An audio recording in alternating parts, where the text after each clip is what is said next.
She used to laugh at me, calling me the fat girl who'd never be noticed. Now her husband can't take his eyes off me, and she knows it. Funny how the tables turn when confidence walks in wearing your insecurities like armor. I've always known I didn't fit in. Not in the dresses my friends wore, not in the narrow seats at cafes, and definitely not in the photos everyone loved to post online. I'd mastered the art of hiding behind others in group shots, of laughing at jokes that stung, of pretending I was okay with being the funny friend. But deep down, every glance, every snide comment carved something out of me. Her name was Camille.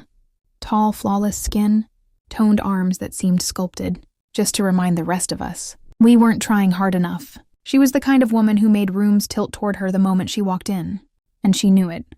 Camille and I met through mutual friends. I'd always assumed she barely noticed me, but oh, she noticed. Her favorite thing to do was lace insults in sweet tones, cloaking them as concern or banter. At a friend's birthday dinner, she leaned over the table and said loudly, "You're so brave wearing that dress." I could never pull that off with curves like that. But it's nice that you don't let it stop you. Laughter, nervous, pitying. I smiled. I always smiled. Another time at the office Christmas party, she offered me a cookie and added, "Oh wait, should you? I mean, we all remember the cheesecake incident last year." That incident was just me eating dessert and laughing too loudly. Apparently that had earned its own nickname. But the worst moment, the one that truly broke something in me, happened at a mutual friend's engagement party.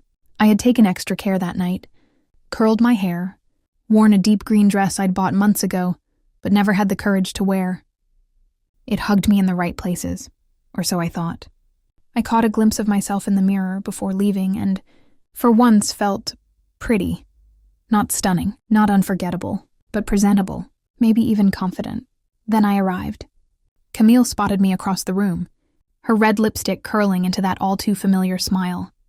She walked straight over, drink in hand, eyes scanning me from head to toe. "Wow," she said. "Green's a bold choice. It really shows everything, doesn't it?" A few people nearby chuckled. Those awkward, complicit laughs people offer when they don't want to become the next target. I froze. My heart sank. And just when I thought it was over, she turned to the man I'd been talking to, Ethan, my longtime crush, and said, "Careful, Ethan. She might eat you up like she does cake." My breath caught in my throat. Ethan gave a strained smile, mumbled something, and walked away. So did I. I didn't even stay for dessert.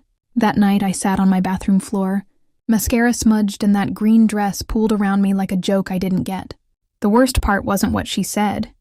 It was that I believed her. I believed I was too much, too big, too loud, too visible in a world that only celebrated the tiny, the toned, the perfect, but something shifted in that silence. Maybe it was anger. Maybe it was exhaustion. Maybe it was the part of me that was tired of shrinking to make others comfortable. I didn't know how yet. I didn't know when. But I promised myself this. One day she would look at me again, and this time, I wouldn't be the one looking away. After that night, I disappeared. Not dramatically. No grand exit or social media announcement. I just started saying no more. No to parties, to group chats, to pretending. I needed space to breathe without Camille's laughter in the background, without the tightness in my chest every time. I walked into a room where I didn't feel wanted. At first, the silence felt like loneliness, but eventually it started to feel like peace. I joined a small gym 2 blocks from my apartment. No mirrors, no loud music, just weights, sweat, and focus. My first session left me breathless and sore for days. But for the first time, I wasn't moving to punish my body. I was moving to connect with it. I also started therapy, something I'd put off for years. At first, I thought I'd talk about Camille, about the jokes and the pain. But what came out was deeper. Childhood wounds. Shame. The voice in my head that had long before learned to echo others' cruelty. My therapist, Maya, didn't try to fix me. She just listened, then helped me hear myself. Slowly, I changed. I replaced scrolling through envy-filled social feeds with books about healing and growth. I bought clothes that fit the body I had, not the body I was waiting for. I started cooking, not obsessively but mindfully. I walked more. I breathed deeper. I looked in the mirror and didn't flinch. My body changed, yes. I became stronger, leaner. But more importantly, my posture changed. I started holding myself like I belonged, like I didn't need anyone's approval to take up space. I also started a side hustle designing branding kits for small businesses. What began as a creative outlet turned into a thriving freelance business. I built my own website, landed 3 retainer clients, and finally left the job where Camille used to toss her insults across the break room like confetti. Months passed. Seasons changed, and so did I. One morning, I caught my reflection in the window of a coffee shop. I didn't recognize myself, at least not fully. My face was slimmer, framed by a fresh haircut I dared myself into getting. My eyes looked steadier. My smile wasn't forced. I looked radiant. But what struck me most wasn't how I looked. It was how I felt. There was no audience, no Camille, no one watching. And yet, I stood taller, moved with grace, like I was finally walking in sync with my own story, not someone else's version of it. This wasn't a glow-up for revenge. It wasn't about proving anything to anyone. It was about reclaiming the pieces of myself I had given away for the sake of acceptance. And now, for the first time, I was whole. I didn't know if the world would notice. I didn't know if she would. But I knew one thing for sure.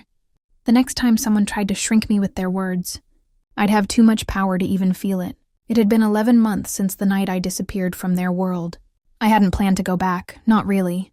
But when an old college friend sent a wedding invitation with a handwritten note, it wouldn't be the same without you, something in me softened.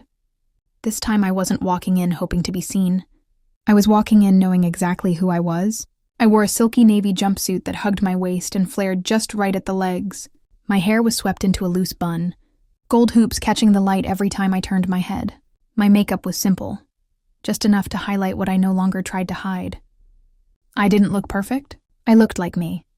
And that was enough. The venue was already buzzing when I arrived, twinkle lights strung across a garden terrace, music floating on the early summer breeze. I took a deep breath, straightened my spine, and stepped through the archway. Everything stopped for a moment. Not literally, of course, but conversation slowed. Heads turned. And for the first time in my life, I wasn't invisible.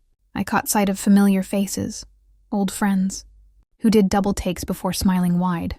People who had once barely registered me now leaned in for hugs and compliments. Then I saw her, Camille. She stood near the bar, glass of champagne in hand, wearing a sleek white dress a little too close to bridal. Her hair was perfect, her makeup flawless, but her eyes landed on me, and I watched the smile slip from her face. It was subtle, a flicker, but I saw it, and beside her stood her husband, Aaron. We'd barely spoken before, just polite nods at past events, but tonight, he looked at me like he didn't remember ever seeing me before. His gaze lingered too long. Not predatory, just surprised, curious, impressed. Camille noticed. I watched her hand tighten around her glass. I gave a small, polite smile, nodded in their direction, and walked past them without slowing. That, apparently, was the real power move. Not confrontation, but indifference. Later in the evening, while waiting in line for hors d'oeuvres, I heard heels clicking behind me. I didn't have to turn around to know who it was. "You look different," Camille said flatly. I turned, meeting her gaze. "So do you," I replied. "Though I guess some things haven't changed." She laughed, sharp and brittle. "Still got that sense of humor, huh?" "Still got that smile that cuts like a knife," I said softly, then turned back to the line. She said nothing. As the night went on, the tension between us lingered like smoke. I caught Aaron glancing in my direction more than once. I didn't engage, I wasn't here for that. But Camille noticed. Oh, she noticed. Her touches on his arm became more performative, her laughter louder. Every time he looked at me, her eyes sharpened. And yet, I felt calm. Not smug, not superior. Just calm. I had done the work. I had found myself in the quiet and rebuilt from the inside out. Camille's opinion no longer held weight. It simply floated. Past me like background noise. But watching her cling to a man who couldn't stop noticing the woman she once mocked, that wasn't revenge. That was poetry. Camille couldn't take it. She had always been the center of the room, sharp, polished, magnetic. But tonight the spotlight had shifted. Not by force, not by drama, just quietly, naturally, toward me. I wasn't even trying, which I think is what drove her mad. I was standing near the fountain with a small group of guests, laughing about a story from our college days, when she approached with that same saccharine smile I'd known too well. "There she is," she said loudly, drawing attention. "The comeback queen." The group fell quiet. Smiles faded. "I mean," she continued, "it's honestly so inspiring. You must feel amazing after losing all that weight. What did you do? Stop eating bread and start running marathons?" There it was. That old Camille, the one who dressed her cruelty in compliments. But I didn't shrink. I didn't stutter. I smiled. "No," I said calmly. "I just started cutting out things that made me feel small." Her smile faltered. Someone in the group let out a quiet oof. Before she could respond, Aaron appeared beside us, holding 2 drinks. He handed one to her without looking and turned his attention straight to me. "Hey," he said, "I was just telling Mark you used to design websites, right? Because the rebrand you did for that charity, what was it called? It was incredible." "Oh," I said, slightly surprised. "Hope Rising. I didn't know you saw that." He smiled, hard not to. "It was all over LinkedIn. You've got real talent." Camille cleared her throat, loudly. Aaron didn't even flinch. Instead, he asked me a dozen questions. About my work, my life, even my take on the wedding playlist. He laughed at my jokes. He listened. Fully. Camille stood there stiffly, sipping her drink like it was the only thing tethering her to the floor. I didn't flirt. I didn't need to. His attention wasn't something I was chasing.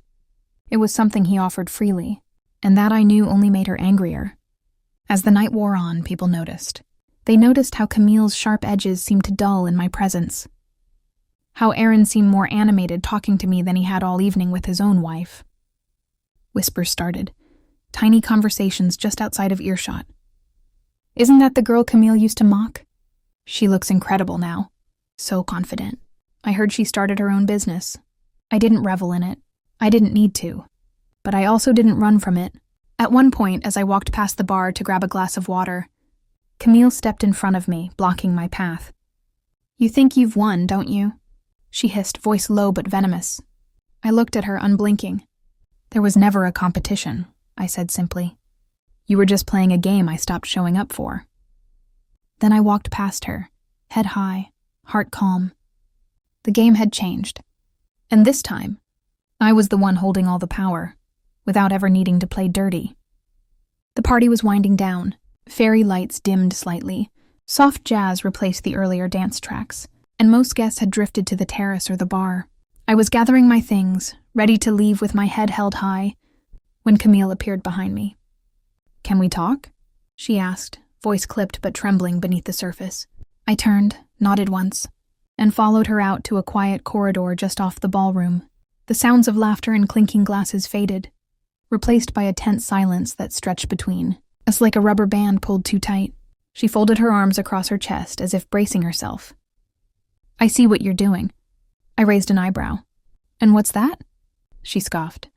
"You come back all transformed, acting like you're above everyone, like you're not intentionally trying to make my husband drool over you." I let out a soft, incredulous laugh. "You really think this is about him?" Her eyes narrowed. "You've been parading around all night like some kind of—" "Stop," I interrupted, calm but firm. "Just stop." She blinked. For the first time all night, she seemed unsure. Vulnerable even. "You spent years tearing me down," I said, my voice low but steady. Every snide comment, every public jab, every whispered insult. You made sure I knew I wasn't good enough. You humiliated me for how I looked, as if that gave you power. She opened her mouth, but I held up a hand. "I'm not here to play your game anymore. I didn't come here to impress anyone, least of all your husband. I came because I was invited, and because I'm proud of the woman I've become." I took a step closer, not aggressive, just grounded. I didn't lose weight to get revenge. I didn't change to make anyone jealous. I rebuilt myself because I was tired of carrying the weight of other people's cruelty, especially yours. Camille looked down then, her jaw tightening. "So what now? You just get to walk in and make everything about you?" "No," I said. "I just get to walk in without shrinking. That's the difference." She didn't reply. She didn't have to. I turned to leave but paused at the doorway. "For what it's worth," I added, "I don't want your husband. I never did. But maybe if you spent less time trying to tear other women down, You wouldn't be so afraid of losing him. And with that, I walked away. No fireworks, no slow clap, just the quiet, steady rhythm of my heels against the tile and the soft echo of a chapter finally closing. Outside, the night air was cool against my skin. I slipped into my coat, exhaled deeply, and smiled. Not because I'd won, but because I'd finally let go. Later that night, as I climbed into bed, my phone buzzed. Aaron, hey, I know this is probably unexpected, but can we talk sometime? I stared at the screen for a moment.